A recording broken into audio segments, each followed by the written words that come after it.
जय भीम नमो बुद्धाय दोस्तों, मैं राहुल नागपाल और आप देख रहे हैं बोल 85। मैं आज पहुंचा हूं दिल्ली सरकार के कैबिनेट मंत्री माननीय राजेंद्र पाल गौतम साहब के पास। अक्सर आप उनको सामाजिक कार्यों में बहुत ज़्यादा बढ़ चढ़ करके हमेशा वो हिस्सा लेते हैं और तमाम टीवी चैनल्स पर, सोशल मीडिया पर उनको आप हमेशा सुनते हैं। समाज के ऊपर कोई भी कोई एट्रोसिटी हो या धम का काम हो या मिशन का काम हो, हमेशा बढ़ चढ़ करके हिस्सा लेते हैं। राजस्थान की जो घटना है, जो शर्मसार कर देने वाली घटना है, आज़ादी के 75 साल के बाद में अगर किसी बच्चे को, महज 8 साल के बच्चे की इसलिए हत्या कर दी जाए कि किसी सवर्ण समाज के टीचर का जो मटका है उससे पानी पी लिया, तो मुझे वही घटना याद आती है कि आज से 105 साल पहले 1917 में बाबा साहब को भी एक मटके से पानी पीने से रोक दिया गया था। और आज़ादी के 75 साल के बाद में और उस घटना के 105 साल के बाद में यानी 2022 में सेम घटना जो है वो दोहराई जा रही है।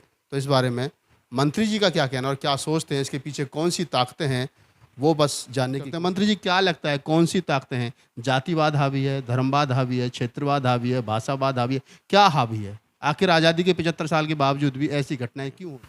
मैं समझता हूं कि ये पूरे देश के लिए बेहद शर्मनाक है, मानवता के लिए बेहद शर्मनाक है। आज़ादी शब्दों में लिख देने से, किताबों में लिख देने से आज़ादी नहीं होती। आज़ादी महसूस भी होनी चाहिए, आज़ादी लोगों के आचरण में आनी चाहिए। जब हम आज भी उसी तरह की घटनाएं, जिस तरह की घटनाएं डॉक्टर बाबा साहेब अम्बेडकर, आपने तो 1917 की बात की, आपने बात की बड़ोदरा के महाराज के ऑफिस की। मैं कह रहा हूँ जब बाबा साहेब स्कूल गए थे तब भी पूरे अपने पढ़ाई के दौरान इस तरह की घटना बार बार वो झेलते रहे। जब वो छोटे बच्चे थे, स्कूल में गए, तब भी अगर प्यासे होते थे तो उन्हें इंतज़ार करना होता था कि चपड़ासी आएगा, उससे वो रिक्वेस्ट करेंगे, फिर वो ऊपर से पानी डालेगा, फिर वो पिएंगे। और अगर चपड़ासी नहीं आया, किसी कारण छुट्टी पे हुआ है, कोई भी बात हो गई, तो फिर उनको प्यासा ही रहना होता था, पानी नहीं पी पाते थे।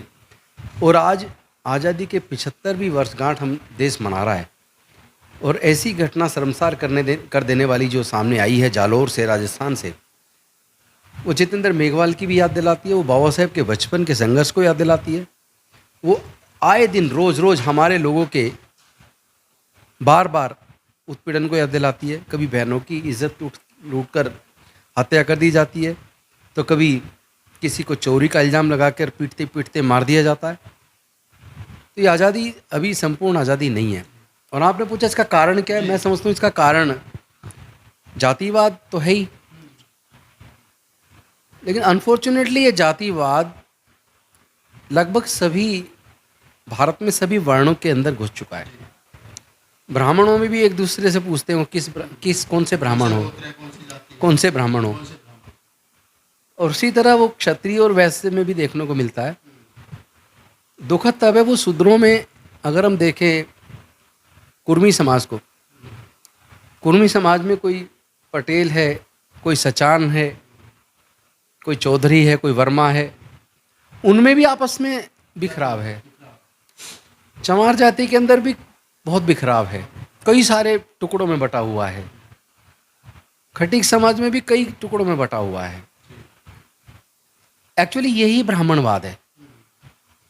ब्राह्मणवाद केवल ब्राह्मणों के अंदर नहीं है, ब्राह्मणवाद देश में दलितों के, आदिवासियों के अंदर भी ब्राह्मणवाद घुस गया है।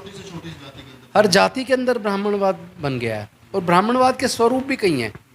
एक तो हो गया जाति के अंदर से जाति, एक हो गया जो पढ़ लिख के कामयाब हो गया, अफसर बन गया या बड़ा बिजनेसमैन बन गया, वो उसकी भी जाति अलग बन जाती है, वो भी समाज के साथ बात नहीं करता। तो ये बेसिकली यही ब्राह्मणवाद है जिससे पूरे देश को आज़ादी चाहिए। वरना देश में उत्पीड़न की घटनाएं रुकने का नाम तो नहीं ले रही हैं और आने वाले समय में भी रुकती नहीं दिख रही। दुख तब होता है जब किसी अनुसूचित जाति, जनजाति, पिछड़े वर्ग के साथ उत्पीड़न हो और उस पर कोई भी राजनीतिक पार्टी का बड़ा नेता ना बोले, उस पर कहीं से भी कोई आवाज़ उठती नजर ना आए। केवल दलित संगठन के लोग ही आवाज़ उठाएंगे। दलितों के सांसद, विधायक वो क्या कर रहे हैं? क्या वो कम से कम इतना तो कर दें कि अपने संसद में, विधानसभाओं में उस मुद्दे को मजबूती से उठाएं? कम से कम इतना तो कर दें वो जिस प्रदेश के अंदर उत्पीड़न की घटना हो, वहाँ के मुख्यमंत्री को चिट्ठी लिखें, उनको कहें कि आपके राज्य के अंदर ये सब क्या चल रहा है। अभी राजस्थान के एक विधायक ने इस्तीफा दिया है कि आज़ादी के 75 साल के बाद में इस प्रकार से दलितों के साथ में शोषण हो रहा है, तो वो भी दलित कम्युनिटी से आते हैं, मेघवाल कम्युनिटी से आते हैं, उन्होंने इस्तीफा देगा माननीय बघेल जी। तो आपको लगता है कि कुछ नेताओं को संदेश जाए? ये संदेश तो जा रहा है और इससे दिल बहुत ज़्यादा उत्पीड़न। मैंने भी आज चिट्ठी लिखी है उनको, जो मुख्यमंत्री अशोक गहलोत जी को, और उनसे मांग की है कि ये पक्षपात क्यों, किसी को तो आप 50 लाख मुआवजा देते हैं, किसी को 5 लाख। हमारे लोगों की जान इतनी सस्ती नहीं है। आप 1 करोड़ का मुआवजा दीजिए, उस परिवार से मिलिए, एक परिवार को नौकरी दीजिए, स्पेशल कोर्ट में टाइम बाउंड मैनर में जांच कराकर चार्जशीट दाखिल हो, स्पेशल कोर्ट में फास्ट ट्रैक कोर्ट से केस का ट्रायल हो और उसको दोषी को सज़ा मिले। ये तो सुनिश्चित करना होगा, वरना मैं समझता हूँ ये केवल एक जाति के साथ नहीं हो रहा है, इसकी वजह से पूरा देश डूब रहा है। मंत्री जी, एक सवाल है कि सरकार जो है, केंद्र सरकार जो है, वो अभी कल ही उसने आज़ादी का 75वां अमृत महोत्सव मनाया। इस आज़ादी के 75वें अमृत महोत्सव में जहाँ दलितों का रोज शोषण हो रहा हो और मूछ रखने पर हत्या हो रही है, घोड़ी पर चढ़ने पर हत्या हो रही है, अभी हाल ही की घटना जिस पर हम लोग जिक्र कर रहे हैं, बहन बेटियों के साथ में मनीषा वाल्मीकि जैसे कांड हो रहे हो, हाथरस कांड हो रहा हो, ऐसे में ये जो दलित कम्युनिटी है, ये जो बहुजन समाज जिसको हम कह रहे हैं, SC ST माइनॉरिटी जो, ये कहाँ है इस अमृत महोत्सव में? अमृत महोत्सव कैसा है? ये 9वां स्वतंत्रता दिवस का भाषण था उनका, प्रधानमंत्री जी का लाल किले से। मैं पूछना चाहता हूँ, जो पिछले भाषण में वायदे किए थे उनका क्या हुआ? उन्होंने काला धन वापस लाने का वादा किया था, कहाँ गया वो वादा? उन्होंने रोजगार देने का वादा किया था, कहाँ गया वो वादा? उन्होंने 100 स्मार्ट सिटी बनाने का वादा किया था, कहाँ गया वो वादा? 2022 तक हर व्यक्ति के सर पे छत होगी, हर घर में बिजली होगी, हर घर में नल होगा, कहाँ गया वो वादा? अब वो कह रहे हैं कि सरकारों को, प्रशासन को ये करना चाहिए। अब चाहिए पे आ गए। उनके पूरे भाषण में कल आप देख लीजिए, पूरे भाषण के अंदर ना तो कहीं छुआछूत मुक्त भारत की बात, ना ही कहीं जातिगत उत्पीड़न और विषमता के ऊपर एक शब्द था। नारी के सम्मान पर तो बोले। नारी का सम्मान तो ठीक है, लेकिन सुनिश्चित तो करिए कि सम्मान मिले।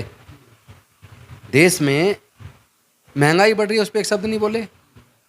रोजगार छिन गए, सरकारी संस्थान बिक रहे हैं, रुपये का अवमूल्यन हो रहा है, काला धन वापस नहीं आया, उनके सारे वायदे फेल हो गए। आज फिर नई बात, 5 लक्ष्य रख दिए और कहा कि 25 साल के अंदर भारत को दुनिया का नंबर 1 देश बनाएंगे।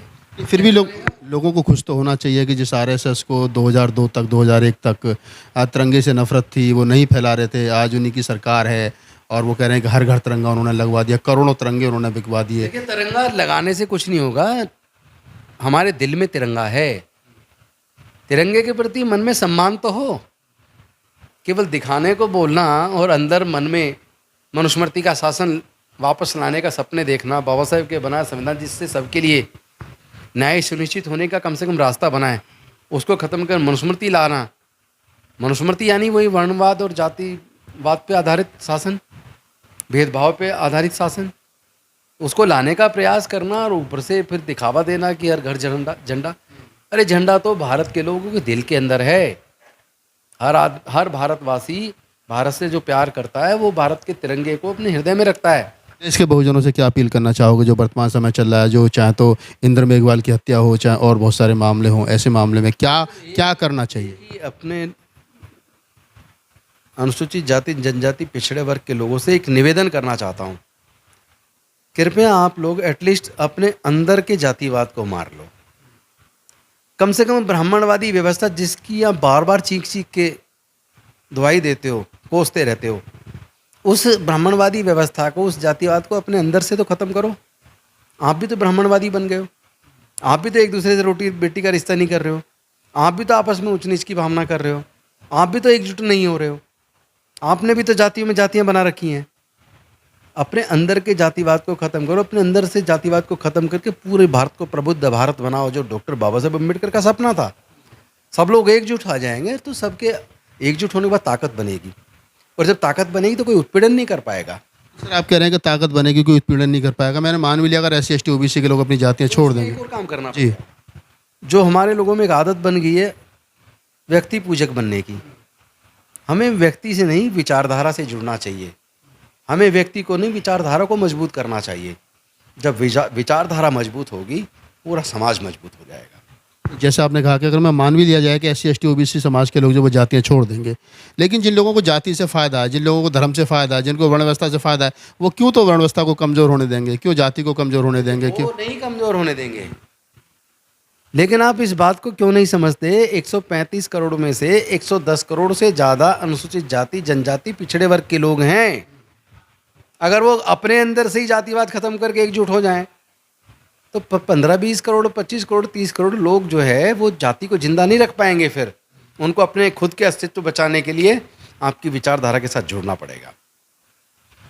तो आज मंत्री से बात करने का सिर्फ एक यही मुद्दा था कि भारत में जो जातिवाद है और जातिवाद के ऊपर जो लोगों का शोषण हो रहा है, आज़ादी के 75 साल के बावजूद भी पानी पीने पर अगर इंद्र मेघवाल की हत्या होती है तो मुल्क किधर जा रहा है और मुल्क में रूल करने वाले जो लोग हैं, जो शासक लोग हैं, उनकी क्या सोच है। कल प्रधानमंत्री जी का लाल किले की प्राचीर से जो भाषण रहा उसमें पुराने वादे तमाम गायब थे, नए 5 वादे उन्होंने किए। आपको कैसा लगा? और ख़ासतौर से मंत्री से बातचीत की हमने, ये जानने की कोशिश की कि तमाम देश में जो SC ST OBC माइनॉरिटी समाज में जो रोष है उसको किस प्रकार से दिल्ली की सरकार में जो कैबिनेट मंत्री हैं वो किस प्रकार से देखते हैं। अगर आपको हमारा वीडियो अच्छा लगा तो लाइक कीजिए, शेयर कीजिए, कमेंट्स कीजिए।